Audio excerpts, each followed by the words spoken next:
Good morning +2 class. Unit 8 को बेटा continue करते हैं। तो जो यूनिट 8 आपकी थी वो आपके पास क्या चली हुई है, D and F block elements.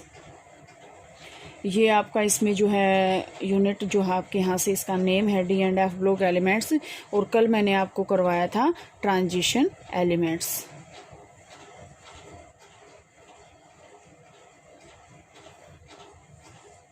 Transition elements, ये कल जो हमने लास्ट टॉपिक किया था। ट्रांजिशन एलिमेंट्स मैंने आपको क्या बताया था कि which have completely partially field D orbital, जिसके अंदर पार्शियली फिल्ड डी ऑर्बिटल होता है, इसको हम क्या बोलते हैं, ट्रांजिशन एलिमेंट्स। इसके बाद बेटा आज जो है हम इनकी जो है प्रॉपर्टीज़ को जो है स्टडीज़ करते हैं। तो इसकी प्रॉपर्टी में आपके पास देखो क्या क्या आएगा। सबसे पहले अगर हम इसकी जो है मेटालिक कैरेक्टर पढ़ते हैं या फिर हम इसका मेल्टिंग बॉइलिंग पॉइंट पढ़ते हैं, जनरल प्रॉपर्टीज़ की अगर हम बात करते हैं, इसकी general properties of transition elements, ठीक है। ये अगर हम प्रॉपर्टी पढ़ें तो सबसे पहले बेटा इसके अंदर आपके पास क्या आएगा, इसमें सबसे पहले आपके पास आता है मेटालिक कैरेक्टर। तो मेटालिक कैरेक्टर की अगर हम बात करें इसमें, तो इसमें जो है देखो आपने पी ब्लॉक सारा का सारा आपने कर रखा है। तो यहाँ से आपके पास क्या आएगा, ये जो इसमें ट्रांजिशन एलिमेंट्स होते हैं ये एक बहुत ही टिपिकल मेटेरियल प्रॉपर्टी शो करते हैं। मींस इसकी जो टेंसाइल स्ट्रेंथ होगी वो आपके पास क्या होगी, हाई होगी, टेंसाइल स्ट्रेंथ, ठीक है। मतलब टिपिकल प्रॉपर्टी शो करते हैं। और इसकी जो थर्मल और इलेक्ट्रिकल कंडक्टिविटी होगी वो भी क्या होगी, हाई होगी। मेलिएबिलिटी शो करेंगे, डक्टिलिटी शो करेंगे और मेटालिक लस्टर शो करेंगे, ठीक है। अब यहाँ से आपके पास क्या है कि अब इसमें आपके पास ये है कि मेटालिक कैरेक्टर ये क्यों शो करते हैं, क्योंकि लास्ट शेल में जो इलेक्ट्रॉन्स होते हैं वो 1 या 2 होते हैं इसमें, ठीक है। तो 1 या 2 होते हैं। तो यहाँ से वैलेंस शेल है, आयनाइजेशन एंथैल्पी क्या बहुत ही लो है। तो मेटल्स जो ये इलेक्ट्रॉन्स होते हैं इसको इजीली जो है लो से कर सकते हैं, लो से इजीली। अब आपको पता है मेटल्स क्या होते हैं, इलेक्ट्रोपॉजिटिव होते हैं, ठीक है। पॉजिटिव कब बनते हैं, जब इलेक्ट्रॉन्स का लॉस करेंगे। तो इलेक्ट्रॉन्स का लॉस ये कब करेंगे, जब इसके पास है इलेक्ट्रॉन्स देने को। अगर यहाँ पे 7 होते तो क्या 7 इलेक्ट्रॉन ये देते, ठीक है। तो यहाँ से तो 1 या 2 है वो इजीली क्या है यहाँ से डोनेट उसको कर सकते हैं। अब इसमें अगर हम और बात करें तो बॉन्ड स्ट्रेंथ जो है यहाँ से ग्रुप 6 की और यहाँ से अनपेड इलेक्ट्रॉन्स की वो क्या होएगी, डिक्रीज होएगी।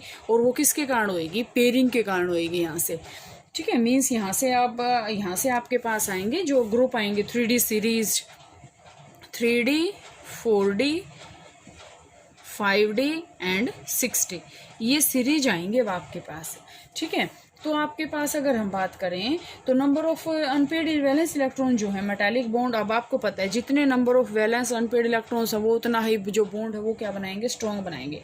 तो बॉन्ड स्ट्रेंथ क्या है, जो ग्रुप 6 है ना, मतलब क्रोमियम वाला जो ग्रुप है वहाँ तक तो ये बढ़ती जाएगी, अनपेड इलेक्ट्रॉन्स बढ़ रहे हैं क्योंकि, लेकिन क्या होगी, डिक्रीज होगी आगे कितनी, पेयरिंग ऑफ इलेक्ट्रॉन्स के कारण, ठीक है।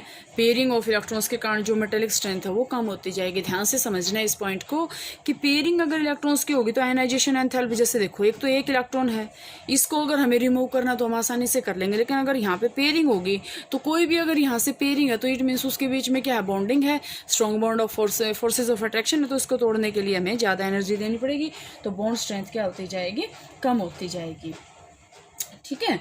और यहाँ से आपके पास और क्या है, इसमें मेन तो यही था। इसके बाद आपके पास इसमें आएगा, इसका जो नेक्स्ट पॉइंट है वो आपके पास आता है यहाँ से melting and boiling point.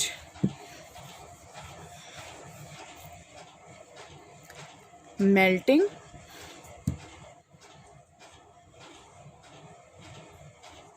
And boiling point. Melting और बॉइलिंग पॉइंट में आपके पास यहाँ से क्या आएंगे बेटा, ट्रांजिशन एलिमेंट्स क्या हैं। ट्रांजिशन एलिमेंट्स में भी आपके पास जो मैं बात करूँगी वो जिंक, कैडमियम और मरकरी को छोड़कर, जिंक, कैडमियम और मरकरी को छोड़कर जो भी इसके पॉइंट्स ट्रांजिशन एलिमेंट्स होते हैं वो सारे के सारे क्या होते हैं, हार्ड होते हैं, ठीक है। वेरी मच हार्ड होते हैं, लो वोलेटिलिटी होती है और high melting and boiling point इसका होता है। मतलब वोलेटाइल तो नहीं होते, ये high melting point and boiling point. क्योंकि सिर्फ जिंक, कैडमियम और मरकरी ऐसे हैं जो यहाँ से सॉफ्ट में कैटेगरी में आते हैं, लेकिन सारे के सारे ट्रांजिशन एलिमेंट जो भी हैं वो सारे के सारे क्या होते हैं, यहाँ से आपके पास उसकी मेल्टिंग पॉइंट और बॉइलिंग पॉइंट क्या होता है, हाई होता है। ठीक है, इसमें आपके पास और क्या आएगा बेटा, मैग्नीज और जो टेक्नीशियम है ना 3D सीरीज में, तो आपके पास आएगा मैग्नीज। ठीक है, और 4D सीरीज में आपके पास आएगा टेक्नीशियम। ठीक है, टेक्नीशियम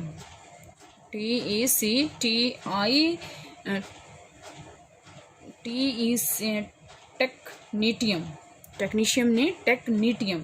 ठीक है, ध्यान से देखना बेटा इसको, टी थोड़ा सा अलग पॉइंट है ना ये, टेक्नीटियम। ठीक है, अब 3D सीरीज और 4D सीरीज में ये जो है ना, ये एनोमेलस बिहेवियर शो करते हैं।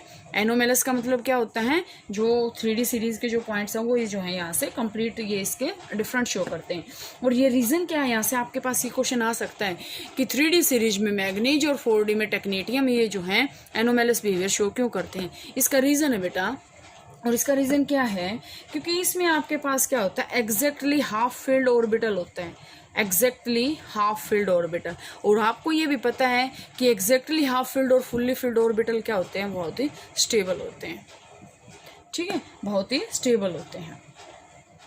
अब यहाँ से आपके पास और क्या आएगा कि मेल्टिंग और बॉइलिंग पॉइंट किसके ऊपर डिपेंड होता है, जितना अट्रैक्टिव फोर्सेस एटम्स के बीच में ज़्यादा है उतना ही मेल्टिंग और बॉइलिंग पॉइंट क्या होगा, ज़्यादा होगा। क्योंकि जितना अगर उसके बीच में अगर हम ये कहें कि कार्बन कार्बन के बीच में बहुत स्ट्रॉन्ग फोर्स है, तो इस फोर्स को तोड़ने के लिए हमें क्या देनी पड़ेगी, ज़्यादा एनर्जी देनी पड़ेगी। तो जितना यहाँ से फोर्सेज ऑफ अट्रैक्शन ज़्यादा होएगा उतना ही उसमें क्या होएगा, मेल्टिंग और बॉइलिंग पॉइंट हाई होगा।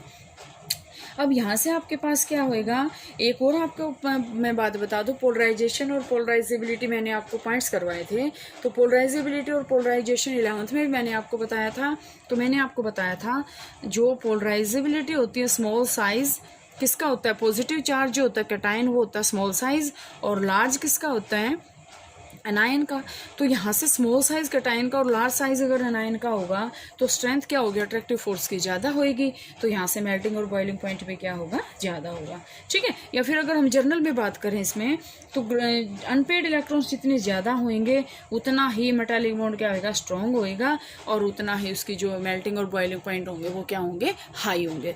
ठीक है, और यहाँ से अगर बेटा हम लेफ्ट से राइट में जाएंगे, ठीक है, डी सीरीज में, तो अनपेड इलेक्ट्रॉन्स जो मैंने अभी बताया था 6 जो ग्रुप है वहाँ तक तो बढ़ते जाते हैं, लेकिन उसके बाद क्या होते हैं, डिक्रीज हो जाते हैं, और जो है ग्रुप 12 तक ये जो हैं बिल्कुल ज़ीरो हो जाते हैं। देखो ध्यान से, मैं अगर आपको यहाँ से बताऊँ, एक यहाँ से टेबल बताती हूँ मैं आपको कि यहाँ से आपको पता चल जाएगा। अब जैसे देखो ये आपके पास है यहाँ से 3D, यहाँ से देखो बेटा, ये scandium, titanium, vanadium, chromium, manganese, iron, copper, nickel, nickel के बाद आता है कोबाल्ट, सॉरी, निकिल, कॉपर और जिंक।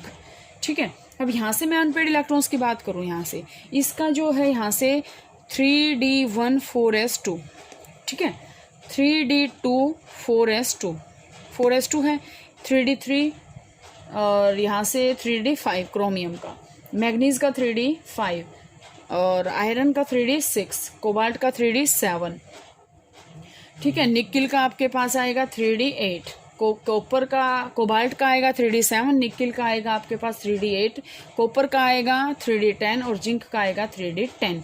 तो यहाँ से अगर हम बात करें तो स्कैंडियम में होता है नंबर ऑफ अनपेड इलेक्ट्रॉन 1, इसमें टाइटेनियम में 2, वेनेडियम में 3, क्रोमियम में 6, ठीक है, मैग्नीज में 5, मैग्नीज में 5, आयरन में 4, कोबाल्ट में 3, और निकिल में 2, कॉपर में 1, जिंक में 0। देखो ध्यान से, एक बार तो वो बढ़ रहे हैं, यहाँ तक बढ़े ना 6 ग्रुप तक, लेकिन उसके बाद क्या हुआ, घट गए ना, और लास्ट में कहाँ तक पहुँच रहे हैं, बिल्कुल 0 तक।